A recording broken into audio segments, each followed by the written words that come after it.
No, no. This is the first like really big fail here.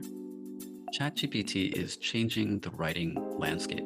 And if you're a writer or an instructor like I am, then you're probably concerned. I care a lot about poetry, and poetry is very nuanced. It's a very edge case for ChatGPT. It's an impressive technology. It's certainly advanced compared to what has existed before for LLMs or large language models, but it certainly has trouble with irony and sarcasm, and I think with poetry too. Let's test it out and see how good ChatGPT does. And obviously, it's going to splice together a lot of ideas that were out there on the internet. So, what I'm going to do is I'm going to compare a very famous poem, which is obviously going to be on the internet, and there's plenty of analysis of, and one of my own poems. And let's see the difference. And I think you will learn a lot from this analysis of an analysis or analyses. So we're using ChatGPT, and it is limited in many ways, but I've used it a lot also to analyze poetry, and this thing can help you create poetry or create creative writing in addition to blog posts and things like that. Let's see how good it actually is. The first thing I'm going to do is I'm going to ask it to analyze a very famous poem. This is The Road Not Taken by Robert Frost. Very, very famous poem. I chose this intentionally because there's going to be a lot of analyses online on this particular poem. I think we'll get a really good analysis of this poem. And it will be interesting to contrast this with an analysis of one of my own poems, which, uh, there won't be analyses of online. So here I am pasting it here. First, I'm going to write, so I like to be polite. Please analyze uh, this poem by Robert Frost. I could put the title of it, but I think we'll figure out which poem this is. And I even put it in uh, quotation marks just to make sure it understood where the poem is. All right, let's see. As expected, there is a lot here. Tends to write about this length, 5 or 6 paragraphs. Let's see what it says. Robert Frost's poem, The Road Not Taken, so it correctly identified the poem as I suspected, is a well-known and often quoted piece of literature. It explores the theme of choices and their consequences, presenting a metaphorical depiction of a traveler faced with a fork in the road in a yellow wood. The first stanza establishes the setting of the poem with the speaker encountering 2 paths diverging in the woods. The speaker expresses a sense of regret and longing for the ability to explore both paths simultaneously. The act of looking down one path as far as possible signifies contemplation and evaluation of the options ahead. That's pretty impressive if I really believe that this was simply the AI processing this poem, but I don't. A lot of this stuff is online. And to be clear, when I say online, this is the free version. It's not connected to the internet exactly as part of ChatGPT's data sets, but it was. In the second stanza, the speaker decides to take the second road, which appears just as fair as the first. The justification for this choice is that the second path seems less traveled, with grass that, quote, wanted where. The fact that it's quoting something as textual support is very good. The speaker acknowledges that both paths had been equally worn by previous travelers, challenging the notion of one path being truly less traveled than the other. The third stanza, so we're going stanza by stanza, emphasizes the simultaneous existence of both paths. The roads are described as lying in leaves untouched by any traveler, suggesting that the speaker is the first to make this particular choice. However, speaker expresses the desire to keep the first path for another day, implying the lingering uncertainty and potential regret in not choosing it. This is excellent. The final stanza reflects on the consequences of the chosen path. The speaker envisions recounting this decision, quote, ages and ages hence, with a sigh, suggesting a sense of retrospection and reflection. The phrase, quote, I took the one less traveled by and it has made all the difference, has become particularly famous. Implies that the speaker's choice of the less popular path has had a profound impact on their life, emphasizing the significance of personal choices and the transformative power of taking unconventional paths. This is very good. Overall, Frost's poem invites readers to consider the nature of choices and the way they shape our lives. It challenges the idea that a single decision can be clearly superior to another, suggesting that the paths we choose may ultimately define us. The poem encourages contemplation and reflection on the roads we take, highlighting the importance of individual agency and the potential rewards of embracing less conventional options. Now, this is better than um, just about anyone you would ask in the street. If you ask them to read this poem and analyze this poem, you would have to be a poet or Robert Frost himself, um, or a professor of creative writing, someone deeply, deeply passionate about poetry and maybe even Robert Frost to be as concise and insightful as this response. I think it's definitely accurate, right? The poem, just to give more commentary on it, highlights all the things that ChatGPT uh, has stated in this response. Yeah, it's also about how um, no matter what, at least to me anyway, right? Because poems and uh, creative writing in general is kind of like a tango in that there's the author who leads, and then there is the reader who follows. But he or she or they uh, choose, you know, how closely to follow and how much to embellish. And so, yeah, it also highlights the fact that we're forced to make choices sometimes. Even not making a choice is a choice, and that we, cannot make multiple choices at the exact same time. Um, yes, there's regret in that, as the analysis talks about, um, but there's also beauty in that, right? In the individual path that one uh, makes is particular to that person. Yeah, I mean, to get a bit cliche, it's like a snowflake. It is individual. It is unique. But ChatGPT is not going to be able to analyze a poem uh, that it's not prepared for as well because of how it works. It can understand language pretty well, um, given its probability distributions, its understanding of correlations between words that it's been trained on, and so on. Um, but it doesn't truly understand the world, that there is a world per se.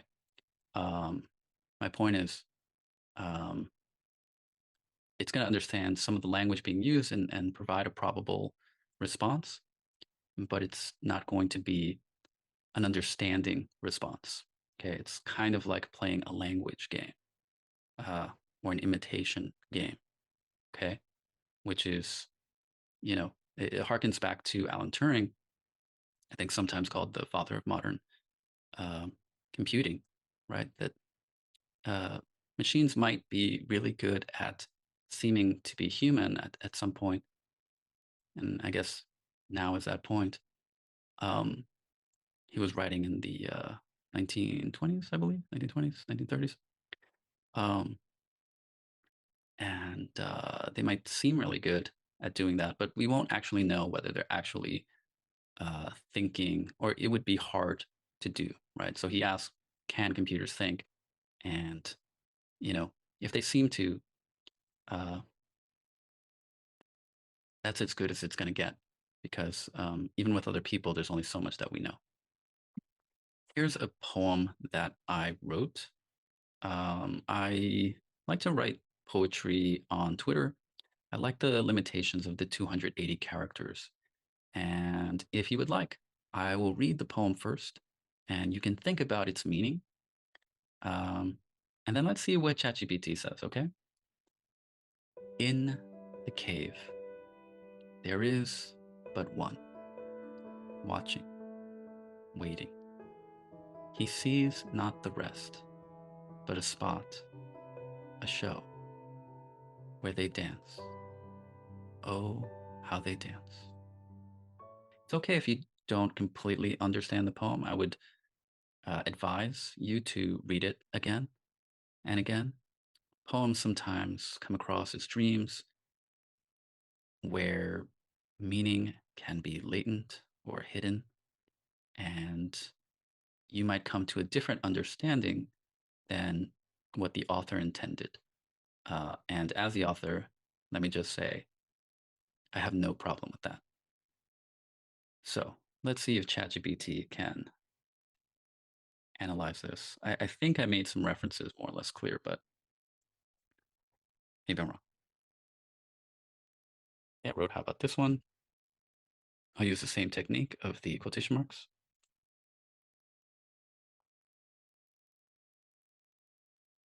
Interesting. Ooh, it's complimenting me. I like this.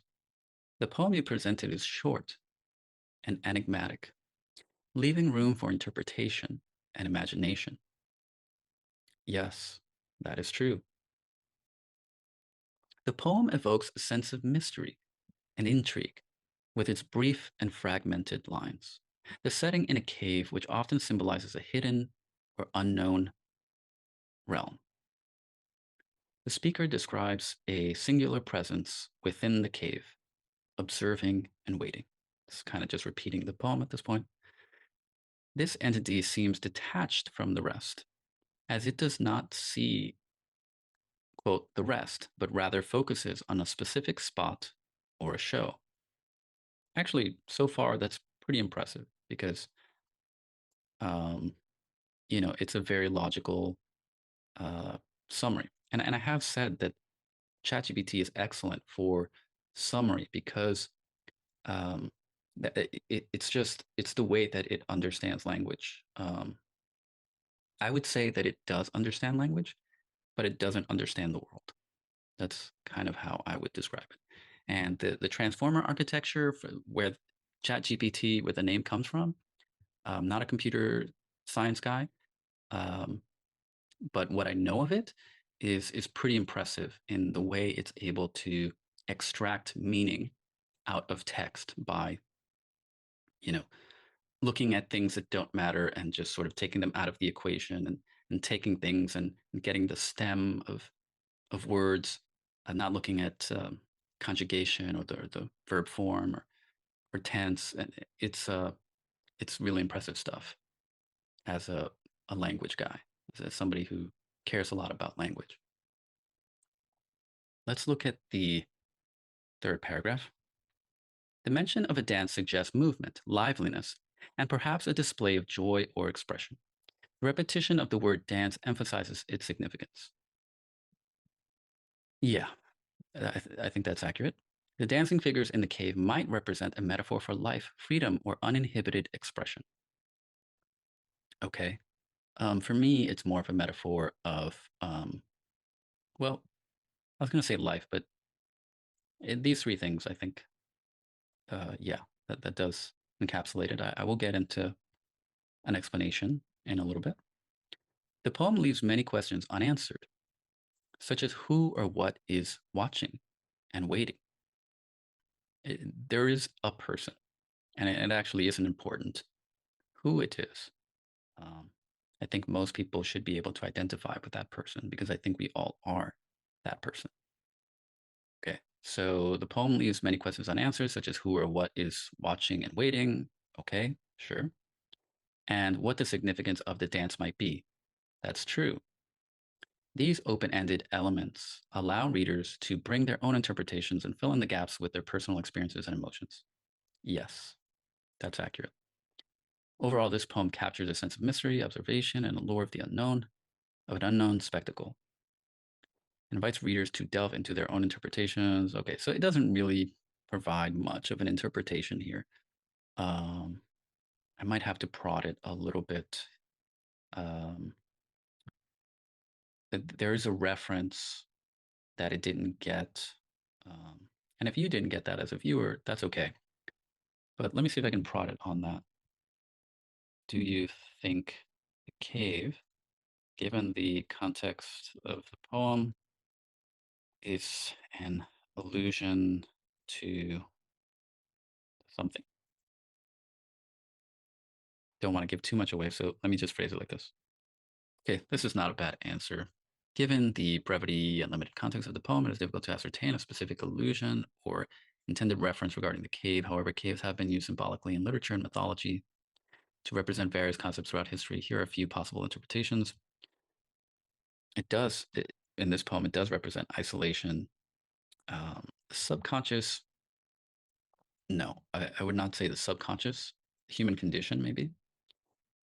Secrecy or retreat, not not explicitly, no. Um, okay, so this was actually a reference to Plato's cave. If you're a fan of philosophy, okay, then I, hopefully you got that reference. Um, it's okay if you didn't. I wasn't trying to be too explicit with it, but I knew more or less what I was talking about. Maybe if you look at the poem again, maybe that reference becomes clear, right? It represents that we see an aspect of the world, but we don't see the whole thing. Um, we don't see the real thing. And so, if you imagine a cave in which there is an individual chained, so he can't leave the cave, and he's actually not facing the entrance of the cave, but a wall on the cave. And if someone passed by the front of the cave, or if there was some sort of uh, dance going on behind him and a fire to illuminate so that the individuals dancing would be projected onto the wall as shadows. Assuming the person chained couldn't hear anything or didn't know anything of the outside world, he would presume that the shadows were real, that the shadows were the things themselves. And of course, they wouldn't be. They would be a shadow. Really, the shadow is the metaphor, right? They'd be a shadow of the real thing. In this poem, I am taking that idea and exploring it and kind of saying that we all live in this situation where, in many different contexts, we are like, um, it's as if we were in Plato's cave. We don't see actual reality, but we see an image created by neurochemicals in our brain as a reaction to uh, photons, right, hitting our eyes. And yeah, I find that really interesting. We also don't know what the actual fundamental nature of reality is from a physics point of view, right? Physicists are always talking about how that the nature of reality is is a mystery, and how much we're actually interacting with reality um, is a question, right? Even math itself, people question: is it a fabrication of the human mind? Is there some connection to reality, or are we actually perceiving the fundamental nature of reality in math, right? But it also just represents how we're just alone, and here I am making this video alone in a room. Um, I have no idea what's happening even a few feet away, let alone um, in another city, in another country, um, and so on. So I really like this poem. It captures a certain mood um, for me, right? The dance kind of shows you that what is being missed in the cave seems quite nice, right? I think we would acknowledge that there are plenty of other things we wish we could see, right? Wish I could see what's happening in China right now, but it's on the other side of the earth. Um, and unless it's on the internet or on TV, right? I I'm not going to see what's happening. Um, and that's just a metaphor for you know you can think of it temporally too, right? We just are limited in space and time to our individual subjective experiences. And it's beautiful to take it back to the road not taken because it makes it's just a beautiful singular experience. But it's also tragic because damn, I wish I could see what's outside of that cave. I wonder how it will react if I tell it it's an allusion to Plato's cave. Thank you for providing additional context. With the reference to Plato's cave, the interpretation of the poem takes on a different significance. Okay, I'm glad. Plato's cave is a philosophical allegory found in Book 7 of Plato's Republic. In this allegory, Plato represents a scenario where individuals are chained inside a cave facing a wall. They can only see the shadows cast on the wall by objects behind them. These objects are the only reality they know. Plato uses this allegory to illustrate the concept of knowledge and the journey from ignorance to enlightenment. Okay. In cave represents a limited perception of reality akin to the prisoners in Plato's cave who only see the shadows. That's actually really good. Although I had to tell it was an allusion to Plato's cave.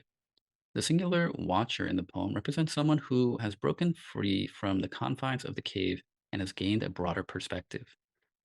No, no, this is the first like really big fail here. As a viewer, I'm curious if you made this mistake because I don't think most people would make this mistake because it seems pretty illogical given the poem.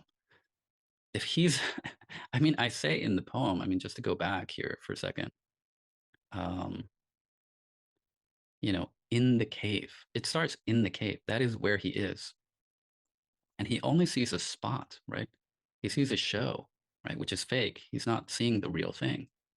So I don't understand that statement. It's completely illogical. And that's why I say that ChatGPT is good at understanding language to some extent, but bad at understanding the world. It, you know, in any way comprehensible to a human. The singular watcher in the poem represents someone who has broken free from the confines of the cave and has gained a broader perspective. Absolutely not. He's still stuck in the cave. The watcher now outside the cave, and now it's continuing with this wrong interpretation, observes the rest who are still strapped in their narrow view. The watcher sees beyond the confined spot or show where the others dance, recognizing the limited scope of their existence. So now it's like some sort of superiority thing where the character is looking at other people living a false life, which is not correct. The mention of the dance may symbolize the illusory nature of the world and the superficiality of the prisoner's understanding. Wrong. That's ridiculous given the context of the poem. Therefore, the poem suggests that the watcher, having escaped the cave's limited perspective, now possesses a deeper awareness of enlightenment. It alludes to the idea that true knowledge and understanding lie outside the confines of the familiar and accepted reality. So the response was initially good, right?